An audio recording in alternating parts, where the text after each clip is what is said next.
Suzanne. A new affidavit revealing specific details about the disappearance of Suzanne Simpson and how her husband Brad spent the hours after she went missing. There's a lot of new evidence that's in the document. The I-Team's Jordan Elder joins us now with a look at how it might impact the case.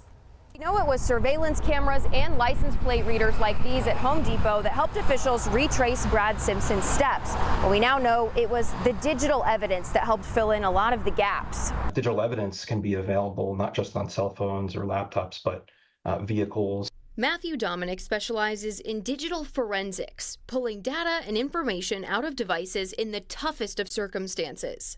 In this affidavit, investigators say a deputy approached Brad Simpson while he was standing by a burn pit.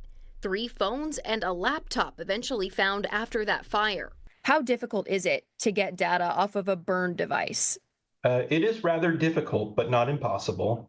I have been a part of quite a bit of research revolving around recovery of digital forensic evidence from damaged devices and specifically burnt devices. But not impossible.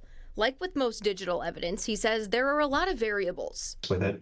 So you'll need to actually begin at taking apart the device and trying to get to the core where the memory is stored. And Brad Simpson didn't appear to make anything easy for investigators.